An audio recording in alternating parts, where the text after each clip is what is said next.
La Corporación Universitaria Republicana, en compañía de su área de bienestar universitario y en compañía de nuestros amigos de Profamilia Colombia, les dan la bienvenida a este programa especial donde estaremos hablando acerca de la salud sexual y la salud reproductiva en hombres y mujeres. Para eso le damos la bienvenida a nuestro equipo de trabajo. Catherine Mesa, gracias por acompañarnos. Bienvenida a este espacio ya cotidiano que tiene la Corporación Universitaria Republicana a través y pues con el apoyo de su emisora U Republicana Radio, que busca llevarle a los estudiantes pues información muy importante sobre diferentes temáticas, en este caso pues como lo mencionaba, salud sexual y reproductiva en hombres y mujeres. Nuevamente gracias por acompañarnos. ¿Cómo va todo? Muchísimas gracias. Gracias a la universidad nuevamente y a la emisora por la invitación. Profamilia, como siempre, de puertas abiertas, y la organización pues promotora de los derechos sexuales y los derechos reproductivos, haciendo pues ese acompañamiento que es muy importante también para nosotros. Y también pues esta es la oportunidad para recordarles a todos los estudiantes del convenio que tienen con Profamilia. Hay un descuento de 10% para poder acceder a servicios y un descuento en el 5% para productos. Entonces sí es importante que lo tengan en cuenta. En Profamilia trabajamos siempre en pro de los derechos sexuales y los derechos reproductivos, y tenemos servicios muy amigables para todas las personas que deseen acudir pues a una atención en salud sexual y salud reproductiva. Muy bien, perfecto. Vanessa Arizala, del equipo de U Republicana Radio, bienvenida, gracias por acompañarnos. Arley, muy buenas tardes a Catherine, buenas tardes a las personas que se conectan con nosotros. Bien feliz poder de compartir estos espacios importantes con conceptos importantes y temas. Yo creo que Profamilia sabe hablar muy bien. Bueno, pues muy bien, entonces entremos en materia y yo quisiera hacer la primera pregunta como para ir entrando en un contexto, ¿no? Y también nosotros poder tener herramientas para de pronto preguntar con base en lo que nos cuentas o nos comentas sobre la salud sexual y reproductiva, tanto en hombres como en mujeres. Incluso yo hacía una pregunta extra micrófonos, pues que de pronto esos términos uno cree que son lo mismo, ¿no? Suele uno confundirse con eso. Pero bueno, la primera pregunta sería, ¿cuál es esa gran diferencia entre la salud sexual y la salud reproductiva? Nuevamente repito, en hombres y mujeres. Saludamos a todos los hombres y mujeres de la Corporación Universitaria Republicana.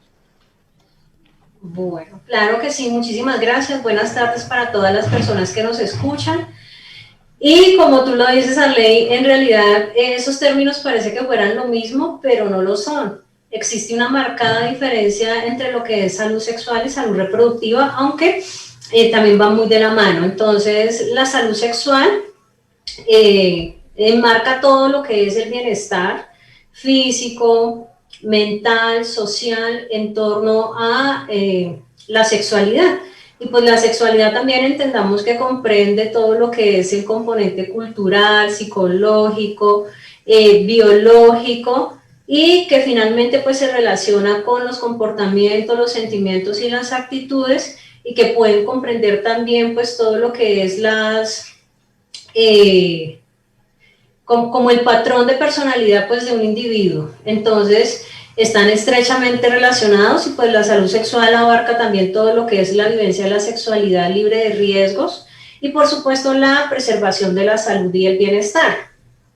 En cuanto a la salud reproductiva, pues ya lo entendemos también como un estado completo de bienestar, pero se enfoca también en digamos como en la armonía y en el bienestar de todo lo relacionado con lo biológico y lo reproductivo, y digamos que abarca también un poco lo que es la posibilidad de la maternidad y la paternidad segura, ¿sí? La posibilidad de decidir si se quieren tener hijos o no, en qué momento, y que durante pues el proceso del embarazo haya pues también una atención eficaz y oportuna que siempre busque pues que haya siempre bienestar. Si no existe la posibilidad de tener hijos, pues que hayan también como la posibilidad de acceder a los avances científicos para poder que esa maternidad y esa paternidad pues se den de una manera pues sana también, ¿sí?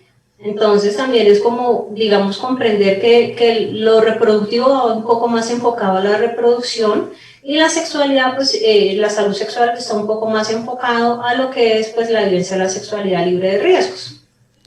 Ok, a tener, bueno, la segunda parte de salud reproductiva creo yo también es a tener, pues si uno piensa en tener familia, hacerlo de manera responsable, que no sea una edad tan temprana, ¿no? Que ocurre mucho desafortunadamente en países latinoamericanos, en donde uno ve niñas de 12, 13 años que ya quedan embarazadas y pues que claramente entorpecen un poco, ¿no? Ese futuro que podrían tener. No porque un hijo sea una carga, y eso sí lo quiero dejar aquí súper claro, porque pues muchas personas antiguamente decían, no, es que quedar embarazada a una temprana edad es una carga, eso le daña la vida, le daña el futuro, y pues eventualmente sí le complica la situación, sobre todo si no hay dinero, ¿no?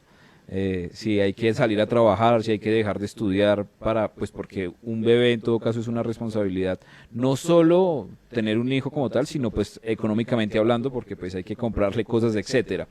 En ese sentido, quisiera preguntarte, ¿cuál es esa gran campaña que de pronto maneja Profamilia para de pronto concientizar un poco a los jóvenes en que no es bueno, bueno, es que no sé si sea bueno o malo, en que no es tan favorable tener hijos a una edad tan temprana? Digamos que ahí el fuerte siempre es enfocar un poco al proyecto de vida, ¿no? Comprender que pues si bien dentro de mi proyecto de vida está organizado y está planeado tener hijos a determinada edad, pues bueno, también hay que empezar a fortalecer desde allí como todas el tema de autonomía reproductiva, ¿sí? Para poder determinar en qué momento y por qué en ese momento, ¿sí? Pero también si la persona tiene, digamos, estipulado que en su proyecto de vida no están todavía los hijos a determinada edad, pues entonces ahí es donde viene el trabajo bien importante de fortalecer como esas pautas de autocuidado, todo el tema de la anticoncepción y de la planeación pues de los hijos para poder que en ese momento que la persona ya de pronto haya cumplido con otros propósitos para su vida, pues pueda ya, digamos, enfocarse al tema de la maternidad o de la paternidad, ¿sí? Pero pues básicamente ahí el tema principal es enfocarse en cómo se está estructurando el proyecto de vida, ¿sí? Comprender que los hijos son una responsabilidad, como bien tú lo mencionabas hace un momento, no son una carga, no le afectan, digamos que no le dañan la vida a nadie como se escucha en lenguaje popular, pero pues también es un tema de responsabilidad, ¿sí? Porque pues cuando tenemos hijos recordemos que nosotros somos los garantes de esas personas que llegan a este mundo y pues tenemos que brindarle también unas posibilidades y digamos como un lugar y una posibilidad de bienestar, ¿sí? Y algo sobre todo muy sano, pues en la medida en que no hay una preparación, en que no hay un proyecto de vida bien estructurado, y que no sean las condiciones para poder recibir a otro ser, pues no va a haber, digamos, algo que sea sano. Y un proceso de crianza tampoco va a ser sano. Entonces, desde ahí, pues también hay que empezar a generar esa conciencia y como esa sensibilización frente a en qué momento de nuestra vida, pues estamos ya lo suficientemente preparados y preparadas para asumir la maternidad o la paternidad. Muy bien. Vanessa. Hablando pues precisamente de eso, ¿tú crees que hay una edad específica en la que se puede empezar a hablar de salud sexual y salud reproductiva? Pues tanto como una edad específica, Vanessa, no podríamos decir que a determinada edad, pero lo que sí es importante comprender es que la sexualidad, por ser algo inherente a nuestra condición humana, pues está intrínseca en todas las etapas de nuestra vida. Por eso, digamos que la sexualidad tenemos que empezar abordándola desde muy temprana edad, ¿sí? Si en nuestro ciclo, digamos en las diferentes etapas del ciclo vital, ¿sí? Bien no se van a abordar pues todos los temas de la sexualidad, pero que sí habrán unos aspectos bien importantes que se vayan abordando de acuerdo a cada ciclo, ¿sí? Por ejemplo, si tenemos en primera infancia, que es lo que más miramos en primera infancia, que es lo que se da más o menos de los 0 a los 5 años, entonces, ¿qué vemos ahí? Las atenciones pediátricas en torno a cómo está haciendo el desarrollo del cuerpo, ¿sí? Todo ese cuidado y ese reconocimiento que hay que enseñarle a los niños desde que son muy pequeños acerca de su cuerpo. Y más adelante, pues se va enseñando también todo lo que es las pautas de autocuidado, la prevención de las violencias y así sucesivamente en las diferentes etapas que vamos teniendo, pues vamos abordando temas diferentes. Entonces, digamos que a lo largo de nuestra vida sí nos estamos relacionando con temas de sexualidad, pero pues también hay que tener claro qué vamos abordando en cada etapa. Bueno, muy bien. Tengo una pregunta relacionada con esa responsabilidad, ¿no? De cuidarse. No solo para no contraer una enfermedad de transmisión sexual, sino en este caso para tener un hijo, ¿no? Durante mucho tiempo esa carga la ha llevado mayoritariamente la mujer, ¿no? No sé si es porque hay de pronto más métodos de pronto de planificación y que se destinan a la mujer que, digamos, en el hombre. No sé, hablo dentro de mi ignorancia porque pues no sé si haya esa equidad entre al igual medicinas o pastillas, inyecciones, bueno, en este caso el hombre el condón, la mujer las pastillas o los métodos de planificación. Pero lo pregunto porque quiero saber si ustedes a lo largo de los años han visto un cambio en esa responsabilidad, en ese sentido pues también de responsabilidad desde también el lado masculino y se le ha quitado un poco esa carga a la mujer y viene haciendo algo más equitativo. Yo desde que tengo uso de razón paso por la Caracas y siempre he visto allí en la 39, si no estoy mal, el edificio de Profamilia, desde que estaba pequeñito.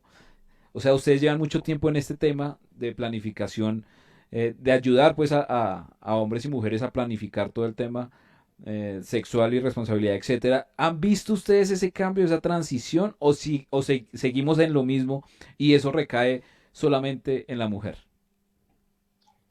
Pues mira, sí se ha visto de pronto un poco más de acercamiento de la figura masculina a todo este tema de la, digamos, como de la paternidad, de empezar como el proceso juntos, de empezarse a percibir como dentro de todo lo que involucra el proceso de la maternidad y la paternidad, pero pues no podemos dejar de lado que Colombia, por su cultura, ¿sí? Casi que en un 100% el rol de la maternidad pues está muy arraigado a la figura femenina. Entonces todavía seguimos observando que muchas mujeres sí siguen, digamos, asumiendo, teniendo casi que todo el peso de lo que implica ser mamá. Y pues muchos hombres están todavía muy ligados al tema de salir, trabajar, aportar en lo que tiene que ver con lo económico, pero el tema como tal del cuidado, de empezar, digamos, a generar un poco más de acercamiento con los hijos y todo este tema, pues sigue siendo todavía un poco difícil. Con los hombres se ha tenido un avance muy pequeñito, pero pienso que todavía falta seguirlo trabajando mucho más. Sigue siendo todavía un tema muy arraigado por nuestra cultura a la mujer. Muy bien, y frente a los métodos de pronto de planificación familiar o de cuidado a la hora de tener sexo, eh, sigue habiendo también esa brecha, pues que siempre hemos visto en donde la mayoría de productos, no sé, hablo, repito, dentro de mi ignorancia, son destinados hacia la mujer.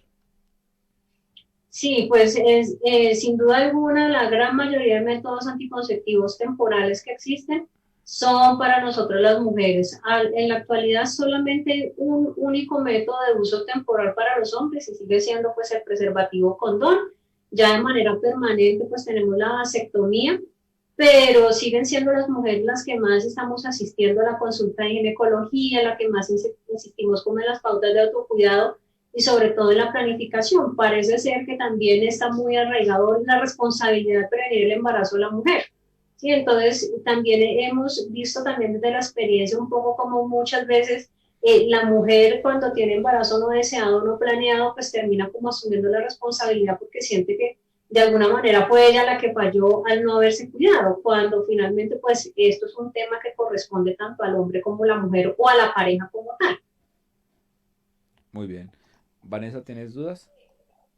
Sí, tú que es como tan experta en esto, ¿qué hábitos así como de vida o qué hábitos alimenticios o de higiene se recomienda para tener una óptima salud sexual? Porque en algunos casos yo he escuchado que hay ciertos alimentos que debemos, digamos, consumir para conseguir un efecto positivo sobre la sexualidad que yo tenga con mi pareja. ¿Eso sí es cierto o en verdad sí hay o no, definitivamente no hay hábitos alimenticios o sí debemos tener unos hábitos también de higiene y alimenticios para una buena salud sexual? Bueno, digamos que varias cosas importantes.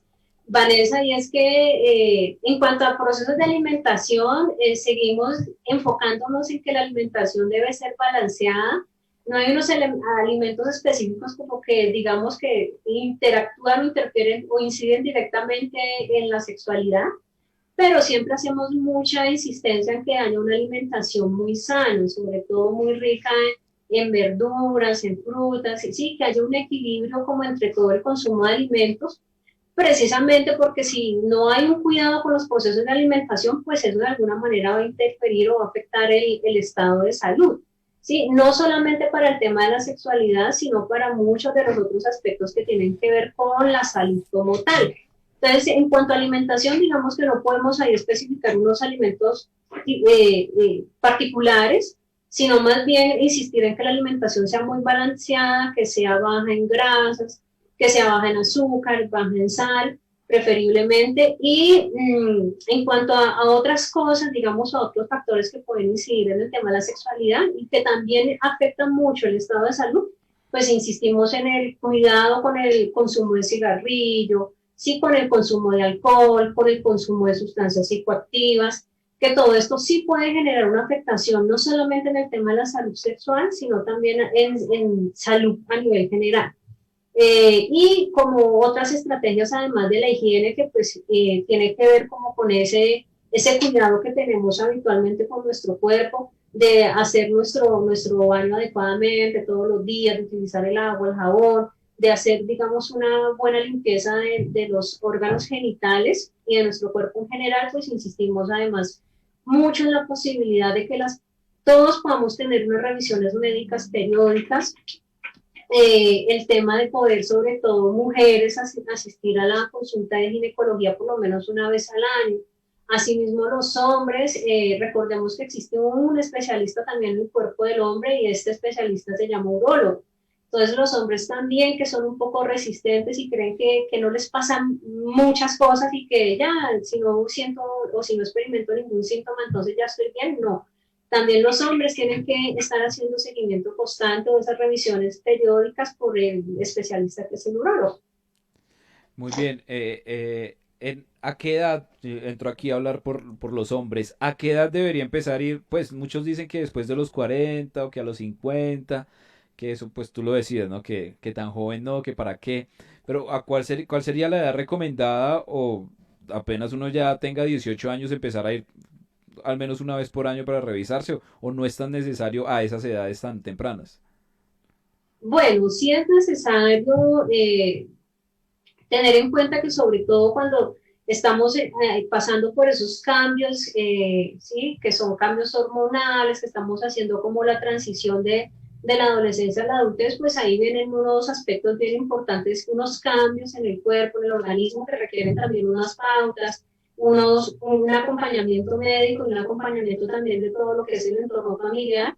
Y también es, digamos que con el objetivo de entender un poco más allá de qué es lo que pasa en ese momento, pues es muy importante tener ese acompañamiento médico, ¿sí? Y de ahí en adelante, pues seguirlo haciendo de manera persistente, pero pues también no hay que dejar de lado que si antes de la adolescencia se empiezan a observar situaciones complejas de salud, alteraciones a nivel de los órganos sexuales y reproductivos, pues a eso es una invitación a hacer una consulta, sea por medicina general o sea por urología. Pues en muchos casos, cuando hay manifestaciones a nivel de órganos reproductivos, pues y las personas no van directamente al urólogo, en este caso los hombres, y pasan por medicina general, pues muchas veces se termina generando una remisión al especialista para que en más detalle pues se logre observar y determinar qué podría estar pasando. Sí, pero la recomendación sí es empezar, digamos, como hacer ese acercamiento un poco más con los especialistas desde temprana edad, no esperar a que lleguen los 40, que lleguen los 50 y empezar como a chequearse, sino irlo haciendo mucho antes y sobre todo ir generando ese hábito, porque desde allí es donde se empieza a generar también todo el tema relacionado con la salud sexual y salud reproductiva. Recordemos que el tema de la salud no es solamente hacer énfasis en curar, sino más bien en prevenir, en mirar cómo estoy, qué tengo que hacer para no llegar a un estado en el cual más adelante pues sea un poco más complejo empezar a tratar. Muy bien, acá yo quiero que nos des un consejo, eso me parece muy importante lo que acabas de decir, prevenir y no esperar a que ya se haya afectado el cuerpo del ser humano para entrar a buscar una solución. Y es, normalmente uno va al médico y el médico le dice, no, usted está, o sea, solo le toman la atención, como que miran, bueno, o sea, normalmente los médicos le dicen, está bien. ¿Cuáles serían esos exámenes que yo debería exigirle a mi médico, a mi EPS, independientemente de la edad? O digamos, ahorita en mi edad, yo tengo 37 años y voy al médico y le digo, doctor, quiero hacerme un chequeo para saber cómo estoy a nivel de salud reproductiva, de salud sexual. ¿Cuáles serían esos exámenes que yo debería exigirle a mi médico? Porque a veces, desafortunadamente, hay que decirlo, nuestro sistema de salud falla y entonces los médicos necesitan evacuar los pacientes súper rápido, esa consulta es súper rápido y a veces no envían los exámenes de rigor porque pues como uno no llega con ningún síntoma ni nada, entonces, ¿cuáles serían esos exámenes, digamos, para los hombres y para las mujeres? ¿Por qué no también? Claro que sí. Entonces, mira, es muy importante también, bueno, eso que acabas de decir de que nos encontramos con barreras en el servicio médico, pasa muy frecuentemente y en muchas otras ocasiones los servicios de salud sexual y reproductiva, pues en el tema de las EPS no son lo suficientemente amigables, sobre todo con los adolescentes. Sí, si pasa con los adultos, pero no me imagino lo que estará pasando con muchos adolescentes. Entonces, ahí hay que tener claro que tenemos también que empezar a generar como esos hábitos en el sistema de salud de los profesionales de la importancia de la salud sexual y salud reproductiva. Entonces, si yo paso, por ejemplo, en una consulta médica y el médico me revisa y me dice que estoy bien, pues bueno, voy a empezar también a decirle, oye, pero necesito también unos exámenes para saber cómo estoy en torno a las infecciones de transmisión sexual, ¿sí? Que eso es un derecho que tenemos todos los usuarios de las EPS. Si no lo quiero hacer con mi EPS, quiero ir a una institución diferente. Por ejemplo, Profamilia tiene servicios muy amigables donde los médicos se enfocan mucho en estos temas. Entonces, además de lo que revisan habitualmente, pues también hay un enfoque mucho más en el tema de la sexualidad y pues también puedo pedir a mi médico que me ordene esos exámenes, ¿sí? Pero también es importante recordar de esos hábitos o de esos chequeos que yo puedo hacer a nivel personal y que me pueden llevar también a generarle la inquietud al médico de cómo puedo estar en términos de mi salud sexual y salud reproductiva. Chequeos como, por ejemplo, autoexamen de testículos, ¿sabes? Eso es algo que muchos hombres no conocen y no lo realizan. Entonces, por ejemplo, una vez al mes estar haciendo el chequeo de cómo están los testículos con ambas manos, mirarlos, que tengan más o menos el mismo tamaño y luego con el dedo pulgar empezarlos a palpar en aras de observar si se encuentra ahí algún bulto o alguna alteración, alguna masita que me pueda estar afectando, si hay, digamos, inflamación, si hay dolor pélvico, si hay dificultad para orinar, si estoy experimentando cualquier afectación a nivel de testículo, inflamación. Todo eso me debe llevar a una consulta y es empezar a generar también desde allí la inquietud a los médicos que nos están tratando, que más allá de tomar la tensión, de tomar la temperatura y de hacer una revisión por encima, pues también hay que enfocarse un poco más allá en estos temas. En lo que respecta a las mujeres, pues es importante también recordar el tema del autoexamen de senos. Este autoexamen lo debemos hacer por lo menos también una vez al mes y preferiblemente después de que se haya retirado la menstruación o que no estemos próximas a que llegue la menstruación.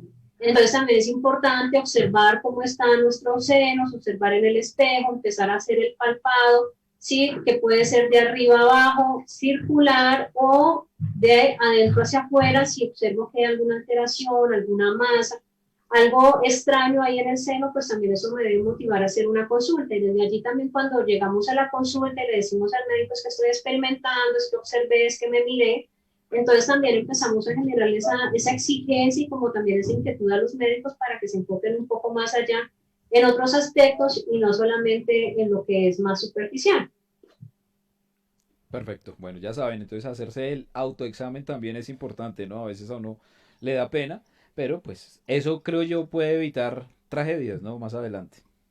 Claro que sí, es que aunque no lo creas, Arley y Vanessa, aunque no lo crean, existe cáncer de pene, existe cáncer de testículo, existe cáncer de próstata en los hombres y lastimosamente muchos hombres sobre todo llegan al servicio médico de atención médica muy tardía por pena consultar, porque no están haciendo los chequeos o los autoexámenes de manera persistente.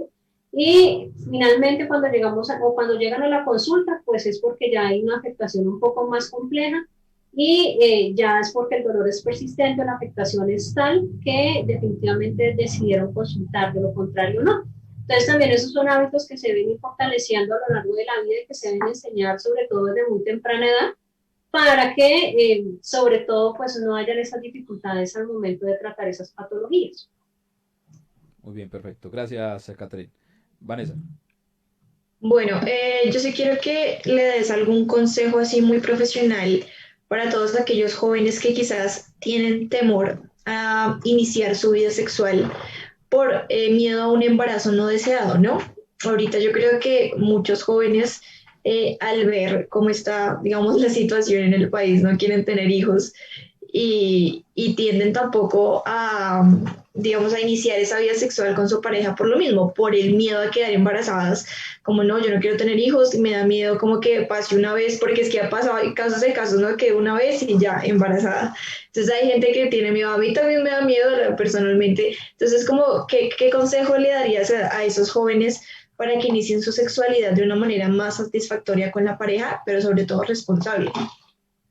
Claro que sí, Vanessa, mira, eso que tú dices es cierto, está muy persistente, digamos, el temor en la actualidad a tener hijos, ¿sí? Y con el panorama del país que tenemos, pues, digamos que es apenas entendible. Sin embargo, lo primero que debemos tener en cuenta al momento de tener esos primeros encuentros sexuales es que deben ser unos encuentros que sean concertados, ¿sí? Que sean acordados, donde se haya proyectado cuáles van a ser las pautas de autocuidado que se van a tener, no solamente para evitar el embarazo, sino también para evitar las infecciones de transmisión sexual. Si tanto en la primera como en la segunda, la tercera o la última relación sexual existe riesgo de embarazo, existe riesgo de una infección de transmisión sexual. Entonces, ¿qué es lo primero que hay que hacer? Concertar y acordar en pareja. Recordar que las relaciones sexuales se tienen es, digamos, porque lo quiero, porque lo deseo, no porque me estoy sintiendo presionada, ni porque siento que si no lo hago, pues voy a perder a mi pareja, o porque siento que eso tiene que ser una prueba de amor. Entonces, debe ser sobre todo en un marco de algo autónomo, consentido, concertado, libre de violencia, libre de coacción.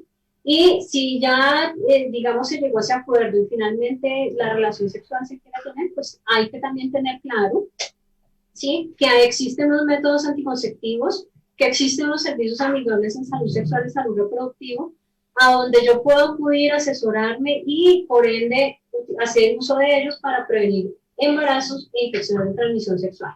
Uno de esos lugares, por ejemplo, es Profamilia. Si no lo puedo hacer en Profamilia, pues acudo a mi EPS y me asesoro primero en términos de métodos anticonceptivos. Pero lo primordial es acordarlo, que sea concertado, que sea consentido y que sea bajo una decisión propia, que no sea bajo presión ni bajo coacción de ningún tipo. Muy bien. Una pregunta con relación a este tema que es muy delicado, ¿no? Porque hay una raya muy delgada entre, bueno, inicie su vida sexual o tenga cuidado porque pues de pronto no está en la edad de iniciar con esa sexualidad, ¿no? Y pues normalmente nosotros preguntamos a qué edad debería empezarse pues las relaciones sexuales y nos dicen, no, no hay ninguna edad. Lo que tú dices es que la persona quiera, que lo haga de corazón, sin que sea obligado, etcétera. Pero pues yo asumo que, digamos, una persona de 12, 13, 14 años, pues no debería, creo yo, iniciarse en estas actividades. Pero en países, repito, como el nuestro, sí pasa. Y tan así pasa que terminan pues con embarazos no deseados desde muy tempranas edades. ¿A qué voy con todo esto? ¿Desde qué edad debería? Es que va a sonar un poco raro porque es como incitar a las personas muy jóvenes, creo yo, a que de pronto tuvieran relaciones de manera responsable, pero no es eso. Lo que te quiero preguntar es cuál sería la edad mínima en que una mujer, por ejemplo, debería pensar en usar esos métodos de planificación. Es que es una pregunta muy complicada porque, pues, como vemos, una niña de 12 13 años puede quedar embarazada a esa edad.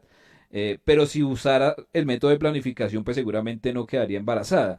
Pero nuevamente repito, o sea, es muy complicado decirle a una niña de 12 años, utilice un método de planificación porque está muy pequeña y no debería estar pensándose en eso, sino como tú lo decías, en su proyecto de vida, etcétera.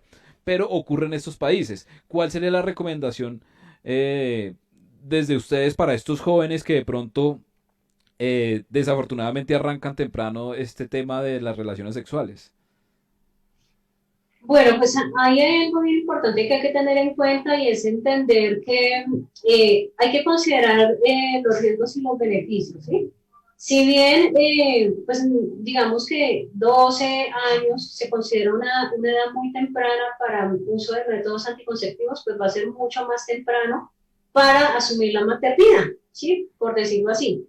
Entonces, entre que use un método anticonceptivo y tenga una maternidad no planeada, o no deseada, pues ahí que ponemos en consideración, pues preferiblemente que empiece con un método anticonceptivo, ¿sí? ¿A qué nos invita eso también cuando tenemos estos menores de edad teniendo actividad sexual muy temprana? Pues también a hacer, digamos, como una evaluación del panorama o del contexto en el cual se encuentra, determinar realmente qué es lo que está llevando o cuál es el acompañamiento que está teniendo, digamos, en su entorno familiar, frente a la vivencia de su sexualidad y pues desde allí empezar también a hacer como ese acompañamiento a las familias y sobre todo a nuestros adolescentes y jóvenes en cuanto a la vivencia de la sexualidad. Esto digamos que siempre invita como a hacer esa evaluación del panorama.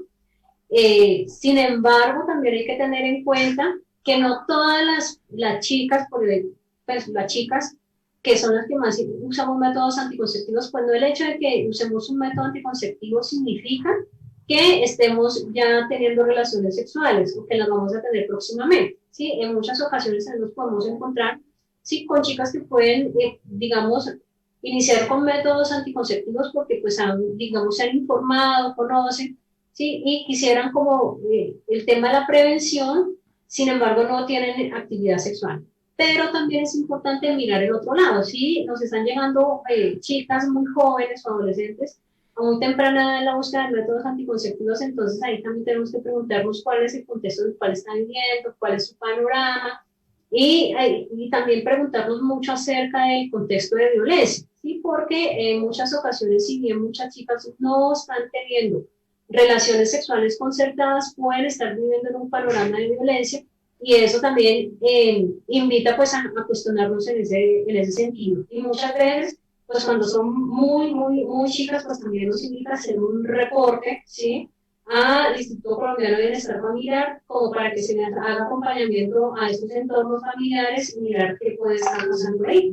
Pero no digamos como que delimitamos una edad específica a los 12, a los 13, a los 15, porque pues finalmente cada persona tiene sus particularidades y pues nuestro enfoque también es como comprender esas necesidades particulares de cada persona y empezar también desde allí como a generar ese acompañamiento y sobre todo esa sensibilización en cuanto a la prevención de las violencias, a la violencia de su sexualidad libre de riesgos y en cuanto a la prevención pues, de los embarazos. Perfecto. Bueno, para ir cerrando, el tiempo se pasa súper rápido. Una pregunta que tiene que ver con esa responsabilidad que tenemos de pronto los caballeros también en evitar embarazos no deseados a través de la vasectomía. Muy rápidamente, porque se nos acaba el tiempo. La vasectomía es permanente. Mucha gente dice, no, si me la hago ya no voy a poder volver a tener hijos. ¿Cómo funciona ese tema? Bueno, la vasectomía sí es un procedimiento que es permanente, ¿sí? Porque consiste en cortar los conductos deferentes para evitar que los espermatozoides asciendan hasta la glándula seminal y finalmente pasen por la uretra y se dé pues el lugar al embarazo. ¿Sí? Sin embargo, a pesar de ser un método permanente, ya existen unos procedimientos que son pues, de alto costo, que pueden ser complejos, pero que finalmente pueden ayudar a la reconstrucción de esos conductos que se cortan y se cauterizan para retornar la fertilidad. Entonces, siempre que un hombre opte por la vasectomía, lo primero que hay que preguntar es si tiene la decisión clara, porque también puede pasar que al realizar el procedimiento de reversión haya una complicación y no se pueda retornar la fertilidad. Entonces, para acudir a la vasectomía, lo primero que tengo que preguntarme es si tengo la decisión clara y si en mi panorama o mi proyecto de vida tengo claro que no quiero tener hijos o más hijos. Muy bien, y ya una última pregunta que nos hacen aquí que me parece muy interesante. En Colombia ya se está manejando, por ejemplo, la inyección para hombres, ¿eso ya existe? ¿Está todavía probándose? ¿Todavía no? ¿Dónde de pronto nos podremos informar? Pero así muy brevemente, 20 segundos, por favor. No, no existe tal inyección para hombres. Importante que lo tengamos claro, porque sí se ha escuchado en nuestra experiencia, nos ha pasado que vienen muchas chicas diciendo que su pareja estaba planificando con la inyección, que no sabemos dónde la consiguieron ni de qué forma, y tenemos embarazos no deseados y no planeados por esa tal inyección. Sin embargo, no existe. Sí, no hay que dejarse convencer ni hay que acudir a, digamos, a las farmacias preguntando por ella, porque sí puede pasar que les vendan otra cosa y finalmente no sirva para prevenir el embarazo.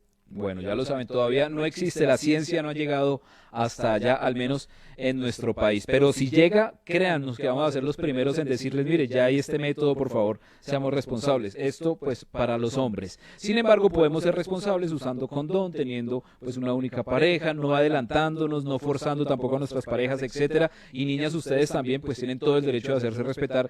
Y si quieren tener una relación sexual que sea pues consensuada. Vanessa, gracias por acompañarnos, el tiempo se pasa muy rápido, Caterín también de Profamilia, gracias por acompañarnos, nos encontramos en una próxima oportunidad. Claro que sí, muchísimas gracias y que tengan buen día. Se cuida mucho. Gracias a todos. Cuídense mucho, nos encontramos en una próxima oportunidad.